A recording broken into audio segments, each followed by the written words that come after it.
Michael Kaskey-Blomain, 97.3 ESPN.com, covers the Sixers. We'll talk about that, the lottery, the NBA Combine is underway. We'll talk to Keith Pompey tomorrow about that, live from Chicago. But let's bring in MKB right now and get his opinions on some of these things and see what he's hearing. Sixers plan to offer Kyle Lowry a lucrative contract offer. That sentence right there made me throw up in my mouth. Yeah, I'm right there with you, Mike. I think that would be a serious mistake for them and a really a poor way to allocate the mass amount of cap space they've spent the past few years building. I think throwing that money at a 31-year-old point guard that's 2-year All-Star and that's about it. I think that would be a grave mistake. I think a lot of people are in that camp most of them are on the process side, right? If you're a basketball guy and you just want to see the Sixers start to win basketball games, is it a prudent move? I really don't think so, even in that scenario. I mean, maybe in the short term, if you're really, one of those people that's been, somewhat short-sighted and just wants to see this team compete for an 8th spot or a 7th spot, sure, you get a guy that's had a resurgence of his career this late. He's 31, coming off some, injury issues. There's been questions about his weight his entire career. And I just think there's so many good point guards in the league right now.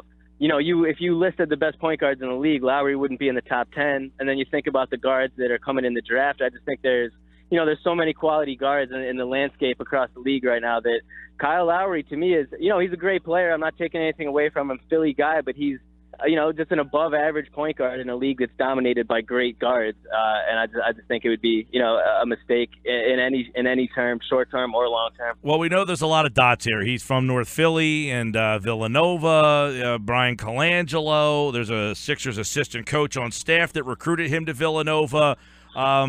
Is there too many dots to say that this is not going to happen? He did say ring is my number one priority. Ring is where I want to go. So is that what you're holding out hope for if you're a Sixers fan? Or is him signing with the Sixers a sign that he thinks the Sixers are further along than other people do?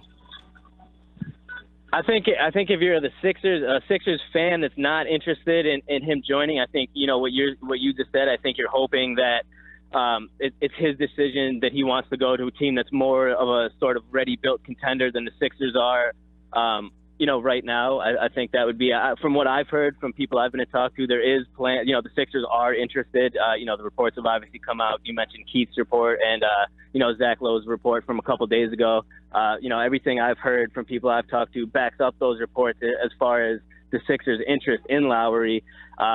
So basically, if they do offer that contract, the ball would be in his court at that point, whether he would want to come home or if it would be, if he would turn it down to go to, a team that's kind of already more built. I don't think that he would look at the Sixers and say, all right, if I go to this team, they're going to be ready to contend for a title this year or the next year. So I do think that, he would kind of have to make the decision there between winning or joining the Sixers. Yeah, like the one thing that doesn't make a lot of sense is they want Ben Simmons to play the point, right? So why would they throw this kind of money at a guy who's a point guard? That, to me, is the one head-scratcher. Do they prefer to not play Ben Simmons at the point? Is this just lip service that they want to play him there under the current roster format? I mean, that's where it kind of seems like I can't connect those dots. I totally agree, and not only that, I think the age difference between Lowry and the rest of the team's core. I mean, he's basically almost between Ben and Joel and Dario, he's a decade older than those guys. And like you said, if Ben is going to be a guy that's going to be playing the point guard, and they want another guard that could kind of complement him, Lowry can play off ball, he can shoot, he can drive a bit. So the fit strictly next to Simmons, even if Simmons was going to be the point, it makes sense. It would work. But it's not, the plan for the Sixers stretches well past the next 2 to 3 years, which is when, Kyle Lowry, you would have to think, would be coming out of a prime. And it just seems very strange to pair, a core of young 20-year-old guys with especially a position like the point guard where it's going to be, or the off guard that's going to be something you need to build on, to just pair them with a guy that's, so clearly kind of at a different stage in his career than the rest of the guys. Yeah, I mean, what's he, 31? Lowry? Yeah, he's 31 right now. Yeah, I think he turned in March. Yeah, it just seems that he is so out of place with where the Sixers are. I mean, unless Brian Colangelo sees Kyle Lowry as a piece that can tie this together and get them to. I mean, just adding Kyle Lowry. It's not like he stinks, right? And we're not blasting him, but does adding Kyle Lowry make them a playoff team next year? And is that something Colangelo wants to make sure of, that this Sixers team gets to the playoffs next year? That would honestly, I think that would have to be one of the only explanations. The addition of Lowry with, hopefully a healthy Joel, a healthy Ben, and, what other additions are made in the draft and through free agency. Yeah, I mean, that team you would think on paper would be good enough to make the playoffs. The Sixers, if they had been healthy this year, if Joel was able to stay healthy and Ben was out there, they might have had a shot to, be an 8 seed this year. I do think the addition of Lowry would put them into the conversation of a playoff team. But it certainly doesn't catapult them into, a contender status for years to come. And I think that's been the organizational goal since, 2013 when Sam took over. And Brian has kind of echoed those thoughts that it's a long-term thing that they're looking to build, not just a quick fix. And I just think that Lowry is kind of the epitome of a quick fix. Like, sure, it would help them right now, but in 2 years, if they're still around that 8th seed and he's 34 and we're paying him $20 million, I just think that's a tough situation to kind of put yourself in. We're talking Michael Kaskey-Blomain, of course, 97.3 ESPN.com. You came up with a bunch of different scenarios for Tuesday night. The best, the worst. I mean, for the listeners out there's so many things that could happen for them on Tuesday night, which is a rather important night for them. What are some of the highs and the lows that could happen? Yeah, absolutely. I think it's impossible to, overstate how important Tuesday could be. I mean, strictly the best case scenario, obviously, for us would be we walk away with that top pick and we walk away with the 4th overall pick, which would obviously come over from the Lakers if it falls out of the top 3. And in that scenario, the options for what they could do with those 2 picks is, obviously endless between the guards, a guy like Josh Jackson. There's just so many different options that they could pair in that scenario. And on the other side of the spectrum, the worst thing that could happen would be they just drop to 6 straight up and the Lakers, fall in the top 3.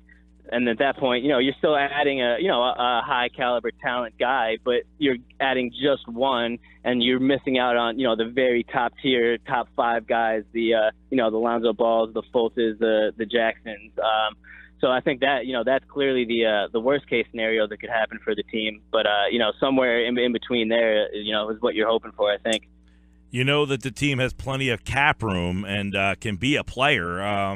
Is there somebody other than Kyle Lowry out there as we kind of look down that road that would have interest? Or do you just stick with what you're doing? Ben Simmons, Joel Embiid, Dario, you're going to get Bayless back. And you're going to get a pick this year, maybe 2. Yeah, if I'm in Brian Colangelo's seat this summer, I remain very patient. I kick the tires on some of the big names that are kind of being mentioned in the trade market. Obviously, there's the Paul George situation in Indiana. Jimmy Butler's future seems really uncertain. Obviously the Clippers have some things going on. There's going to be a lot of big name players that are at least potentially mentioned as being on the market, and I certainly think that I would do my due diligence on those guys. As you said, we have a lot of cap space and a lot of picks or younger type players, assets to use. But otherwise, I would kind of stay course. Like you said, we're going to be adding 1, maybe 2 more high caliber guys. A healthy Jared Bayless, I think, will make a difference. I think a lot of fans kind of forgot about him because we didn't really get to see him last year, but that was a guy that they brought in to really be the starting guard next to Ben Simmons and play off of him. So I think, if he's back to healthy, he will make a difference for the team on the floor next year. And, I think you just kind of stay course. If there's a decent contract out there, a guy like J.J. Redick maybe, who will be a free agent and fills a need for the team, obviously a guy that's a straight-up shooter off the ball that you could, not have to pay a ton for, just, pay a decent amount that they could certainly afford. Something like that I would certainly be interested in, but I don't think that they should just be looking to throw that money this summer. I would continue to build through the draft and with the core young guys we have and just, keep moving in that direction. Yeah, there's a lot of interesting names out there. I mean, Durant's got the player option. Nothing's going to change there. You got Paul, who probably he could hit out there, but I can't imagine the Clippers let him go. Gordon Hayward's interesting. He's got a player option. He might want to stay in Utah, but there was some buzz around the middle of the year that he might get out of there. Blake Griffin could be a guy that hits the market out there. Millsap has a player option.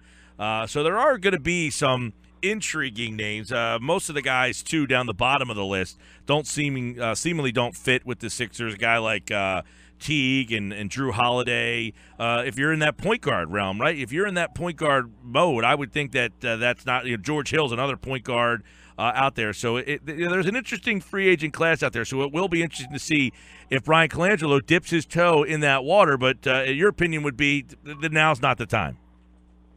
Yeah, I wouldn't force anything. I definitely think you could, complement what we have with some guys, not quite the all-star caliber, a little bit lower, and just keep building through with what we have. If this team is going to develop into a championship caliber team, that can be sustained down the road, it's going to be on the backs of Joel, Ben, Dario, whoever we add in this draft this year. And I think that it's, just to continue to make that the core and complement them rather than, throwing money, not necessarily throwing, but spending big money on a guy like Kyle Lowry, for instance, or just a George Hill, something like that. I think it would just be wiser to continue down the path of, developing through the draft. I think that's how, in recent years, the teams that have been able to win and sustain the winning, they've done it that way. I think that's the Sixers are set up to be able to do that and sustain it. I think, just to continue in that path would be wise. If they went down the road of adding free agent, what position do you think that they could, get somebody that, like, for instance, like Andre Iguodala is an older guy. I mean, but would he be the kind of guy to kind of bring in that you can learn from? He used to play here. He's a defensive-minded guy. Is he the kind of player that this team, he doesn't do crazy stuff for him, but is he the kind of guy that you would target this offseason?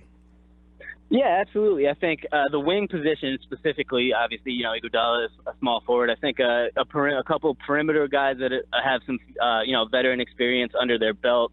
Iguodala, I mentioned Redick earlier. There's, guys like that aren't out, going to be commanding a ton of money on the open market and that have, experience, but that could contribute on the court for the team next year and also help the guys, continue to progress. I definitely think that would be a more prudent way to spend this cap space than, a guy that you're paying to come and be another star on this team when we're kind of trying to, groom and develop our own set of stars. Yeah, there's some guys of that ilk out there that are kind of interesting. You got your grinder guys. You got the, as we mentioned, Iguodala. You got the kid Ingles from Utah. He would be an interesting kind of a role player because eventually you're going to need those type of players on this team too.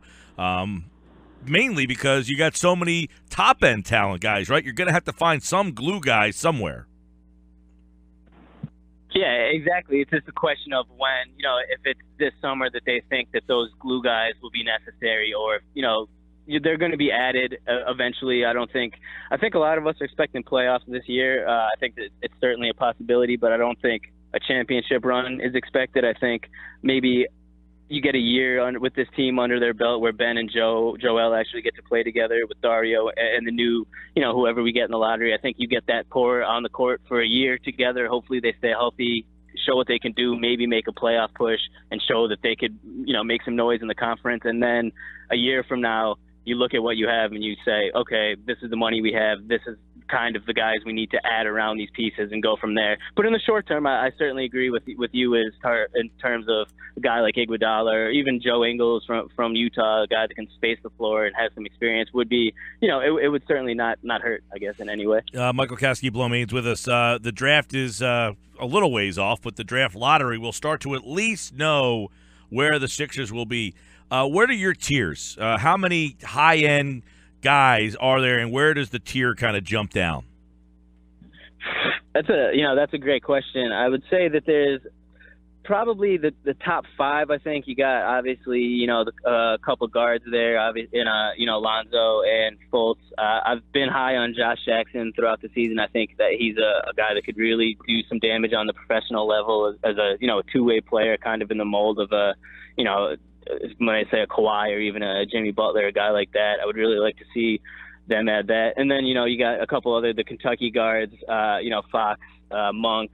I think it's really one of those drafts where it's tough to kind of differentiate pro talent. Like, is De'Aaron Fox going to be a better pro than Dennis Smith or Lonzo Ball? I think there's a lot of guys that are kind of in those top 5. So I would say probably top 5, 6.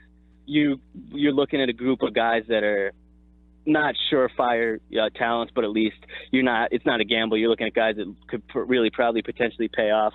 After that, I think it's a deep draft all the way through the entire lottery, basically, at least to the top 10. But I think, top 5, maybe 6 is the tier where you're looking at, all right, these guys could really potentially be all-stars or, like help to change this franchise. Is there a big feeling of disappointment if the Sixers, again, don't get the Lakers pick?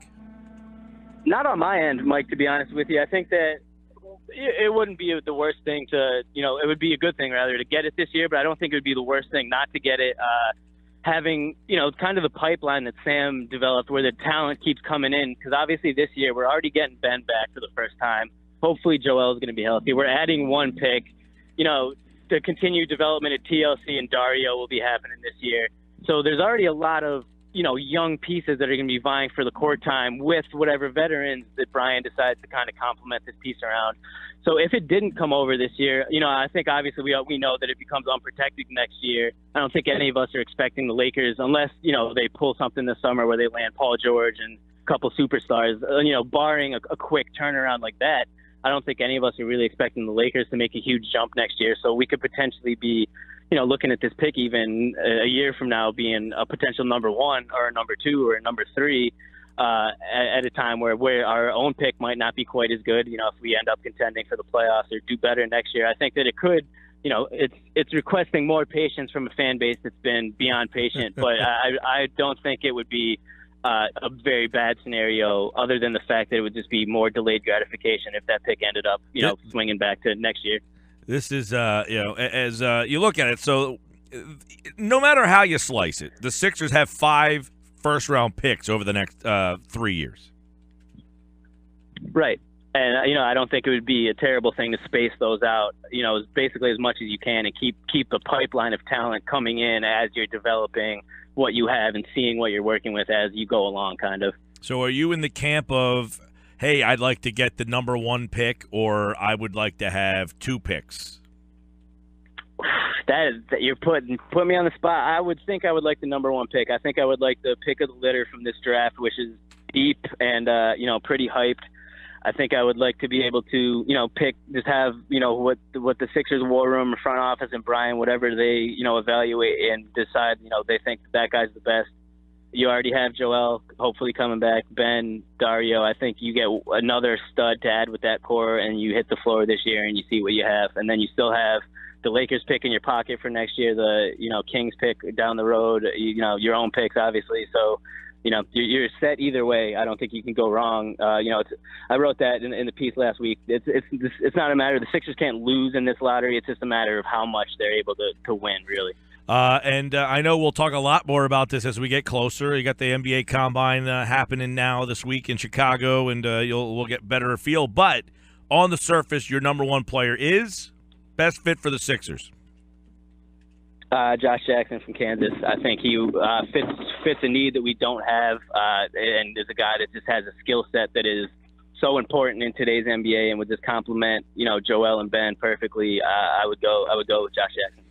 All right, Michael Kaskey-Blomain over at 97.3 ESPN.com. He has a look at the best and worst-case lottery scenarios for the Sixers, who have a ton of them. I mean, there's a ton of different things that could happen on Tuesday night when those ping-pong balls start bouncing around, and Joel Embiid will be there to represent the team, and we'll see how it all plays out. Michael, more draft conversation along the way. Who's winning these series? Houston, San Antonio, Boston, Washington. Who's the sacrificial lambs? I think we're sending Boston and Houston home in this round, Mike. So you're liking Washington and San Antonio? Yes, sir. And I think I don't differentiate from anyone else in expecting a third straight Cavs Warriors finals. Yeah. All right, man. We'll be catching up plenty during the draft. Take care. You too, Mike. Thank you.